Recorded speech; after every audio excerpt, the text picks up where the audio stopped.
Hello everyone. In today's class, we're going to study a new chapter which is called as hypersensitive reactions. And in today's class, we'll discuss about the introduction, about like what is the definition of hypersensitivity and what is actually a hypersensitivity, what goes inside the body, and what is the classification, how these hypersensitive reactions has been classified.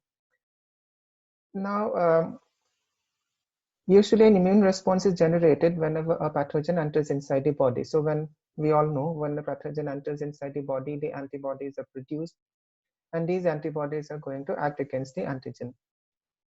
Now, whatever molecules are produced during an antigenic challenge, that is when a pathogen enters inside the body, apart from antibodies, these molecules are going to induce a localized inflammatory response. And this particular inflammatory response is going to remove the pathogen from the body. So that is the basic function of the inflammatory response inside the body.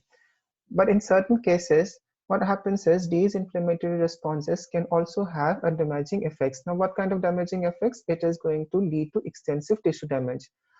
So you can think that inflammatory responses are not only going to remove the pathogen from the body whenever the pathogen enters, but sometimes it may happen that these inflammatory response can lead to damaging effects on our tissues. And this kind of inappropriate response, did you understand? So this kind of inappropriate response of the immune system towards our own body is called as hypersensitive reactions. Now we all know the meaning of hyper means it is heightened.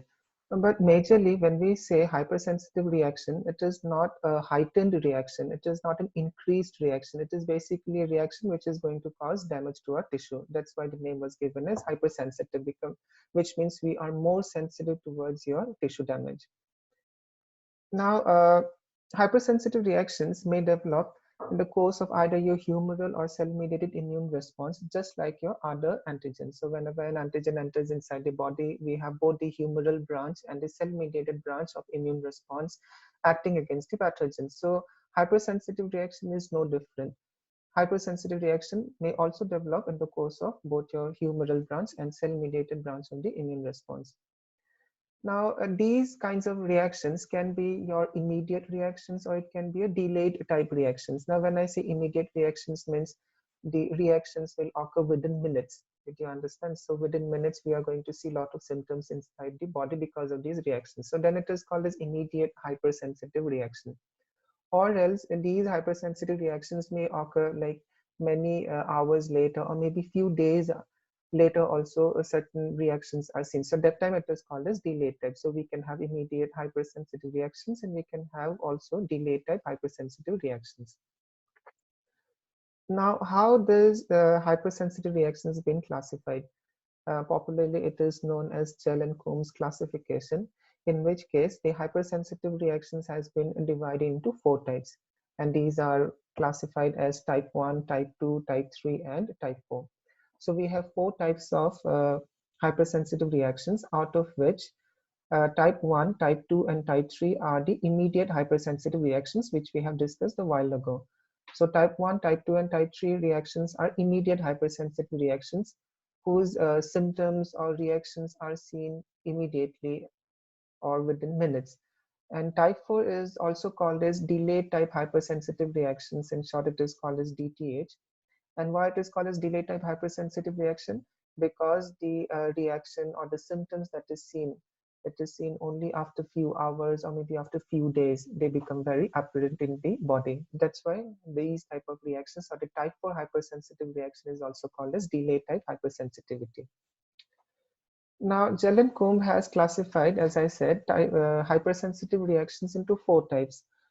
So we have, this is type 1, this is we have type 2, this is we have type 3, and this is we have type 4. Now, as I said, type 1, type 2, and type 3, these are immediate hypersensitive reaction. And one point we should always remember, very important point, is that all these type 1, type 2, and type 3 hypersensitive reactions are mediated by antibodies. Did you understand? So type 1, type 2, type 3 hypersensitive reactions are immediate hypersensitive reactions, plus these are initiated by antibodies. And whereas your type 4 hypersensitive reaction, This is a delayed type hypersensitive reaction, and it is not initiated by antibodies. It is initiated by the cells belong to the cell-mediated immune branch, which includes your T cells and macrophages. So T cells and macrophages are going to initiate type 4 hypersensitive reaction, and antibodies are going to initiate type 1, type 2, and type 3 hypersensitive reactions. So anyway, we have 4 types of hypersensitive reaction. Let us talk about type 1 hypersensitive reactions. In the coming classes, we're going to discuss each of these type of hypersensitive reactions in details, including the examples and the mechanism, how it is going to occur inside the body. So in this class today, we are just going to have a very short, brief explanations regarding each type of hypersensitive reaction. Like for example, type 1. Now, type 1 hypersensitive reaction, it is mediated by IgE. IgE is one class of antibody molecule which usually responds during allergic reaction. So type 1 hypersensitive reaction is basically also called as an allergic reaction, and it is mediated by IgE. Now, what basically happens? Now, antigen is going to induce a cross-linking of IgE, which is bound to the cells of mast cells and basophils. So when this particular cross-linking occurs, degranulation of membrane takes place, as a result of which pharmacologically active mediators are released. Now you can see here, so these are the antibodies, that is the IgE. This is the allergen, cross-linking of IgE antibodies. This is a mast cell. Once this particular reaction occurs, what is going to happen? Release of all these active mediators from the cell. Now, what are the examples under type 1 hypersensitive reactions? We have systemic anaphylaxis, we have localized anaphylaxis. Systemic means it is spread throughout the entire body. Localized means certain part of our body will be affected.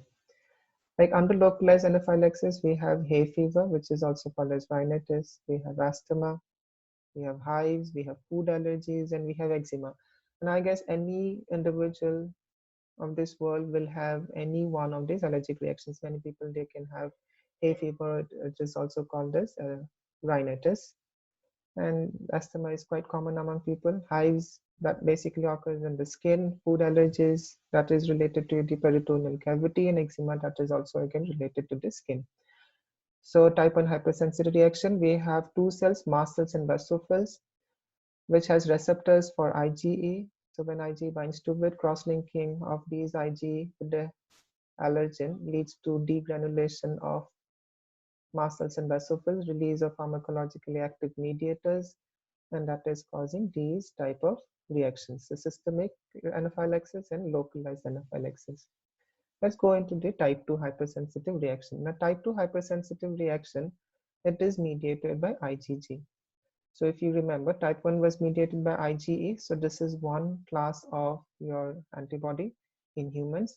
Type 2 is mediated by IgE. This is IgG, sorry. This is the another type of another class of antibody in human. Now you see it is a cytotoxic hypersensitivity. Cytotoxic means there is going to be a lot of cell damage. So what is going to happen here? Now antibodies, they're going to act against the surface antigens. Did you understand? So antibodies are going to act against the cell surface antigens, and that is going to lead to destruction. Now how does destruction is going to occur? With the help of either complement mediated lysis, or it is also called, another one is your ADCC. So ADCC is called as antibody dependent cell mediated cytotoxicity. So IgG is going to mediate type 2 hypersensitive reaction. It is going to cause cellular damage via complement mediated lysis or ADCC. So ADCC, as I said, it is called as antibody dependent cell mediated cytotoxicity. And complement mediated lysis, lot of complement components will get activated, and that is going to cause lysis of the target cell. Next, what are the basic, examples that is included under type 2? So we have blood transfusion reactions. Blood transfusion reactions we have. So we have another one which is called as erythroblastosis fetalis, again related to blood. And we have autoimmune hemolytic anemia. So all these reactions, all blood related reactions are included under type 2. So what is going to happen? Either ADCC or complement system is going to cause, destruction of the blood cells, and that is included as blood transfusion reactions when people are, where they all the time require blood, you know. So if a wrong blood group is given, then what kind of reaction occurs inside the body? So that is all mediated by your, that is included in a type 2 hypersensitive reaction. Next is the erythroblastosis fetalis. It is when the mother is negative and the fetus which is developing inside the womb has a positive, that is Rh positive. Then some sort of reaction occurs that is called as erythroblastosis fetalis. Next one is called as autoimmune hemolytic anemia.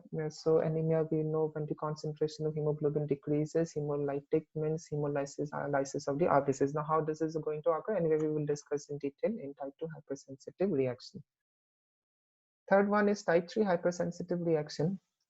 Now it is actually immune complex mediated. Now what is immune complex? Immune complex is nothing but it is the antigen antibody complex. Now the deposition of these antigen antibody complex is going to lead to the type 3 hypersensitive reactions. So wherever these antigen antibody complexes are deposited, damage of the tissues occurs. Now who is going to damage the tissues? We have complement system. Then we have inflammatory responses that is going to bring a lot of neutrophils. Now neutrophils are highly phagocytic cells, and usually neutrophils are going to kill the pathogen by releasing a lot of lytic enzymes into the medium. And these lytic enzymes are not only going to kill the immune complex, it also destroys the tissues. So that's how extensive tissue damage occurs during type 3 hypersensitive reaction. And we have to remember that this is basically mediated by immune complex. And what is immune complex? It is very simple. It is antigen antibody complexes only. And you have to also remember that wherever these complexes are deposited, there only you are going to see reactions. All right, otherwise no reactions. What kind of manifestations are included here? So again, we have, just like your type 1, we have localized and we have systemic. It is also called as generalized. So localized Arthur's reaction, and we have generalized reactions. Localized Arthur's reactions basically occurs at the site of antigen entry. Like suppose if we have the skin, if in any part of our skin the antigen has entered, then we have certain kind of reactions going on our skin. So that is called as localized Arthur's reaction. And next one is a generalized reaction. Now generalized reaction includes like serum sickness we have. Then we have vasculitis, that is related to blood vessels, glomerulonephritis, that is related to the nephrons of our kidney, rheumatoid arthritis, which is related to the joints of our bones, and systemic lupus erythematosus. This is one kind of systemic autoimmune disease. Anyway, we will discuss about all these things in detail in your type 3 hypersensitive reaction. So these are the manifestations. The last one is called as the type 4 hypersensitive reaction. And as I have mentioned before, this is a delayed type hypersensitive reaction, and it is cell-mediated hypersensitivity. Now, what kind of cells are involved in it? Not B cells. We have your T cells and we have your macrophages. So macrophage is the phagocytic cell. So T cells and macrophages are going to mediate type 4 hypersensitive reaction, and it is a delayed type, so it is not seen immediately. Now, what kind of T cells are basically involved in your type 4 hypersensitive reaction? We have TH. So we all know we have two type of T cells. One is a TC, another one is a TH. TH is specially involved in your type 4 hypersensitive reaction along with macrophages. Now, what is going to happen? TH cells will get activated. They will produce cytokines that will bind to macrophage, activate macrophage, and that is going to cause cellular damage. Now, how they're going to cause cellular damage? The entire mechanism will stand under type 4 hypersensitive reaction. All right, then what are the manifestations that is seen in type 4 hypersensitive reaction? Again, it is skin related, so it is a contact dermatitis. Then you have tubular lesions and graft rejection. Graft rejection is basically the rejection during your organ transplantation. If the donor and the recipient are not matching, then obviously the donor organ will get rejected by the recipient's immune system. So that is called as graft rejection, and it is included under your type 4 hypersensitive reaction. So anyway, so we have discussed about 4 different types of hypersensitive reaction. Type 1 is mediated by IgE, it is the allergic reaction. Type 2 is mediated by IgG, again it is a cytotoxic hypersensitive reaction, it is related to blood reactions. Type 3 is basically your immune complex mediated hypersensitivity. which can be your localized arthurs and generalized reactions. Here it is a huge tissue damage. Type 4 hypersensitive reaction is mediated by cells, not B cells. We have T cells and macrophages, specifically TH. The TH and macrophages are going to cause a lot of tissue damage and manifestations. I have mentioned already that includes contact dermatitis, tubular lesions, and graft rejections. So in this particular class, we have actually discussed about what is hypersensitivity, then a little bit about introduction, then what is the classification, who gave the classification. It is very commonly in, it is called as Gell and Coombs classification, who has classified the entire hypersensitive reactions into 4 types. In the coming classes, we will discuss each of these types of hypersensitive reactions in details. Thank you.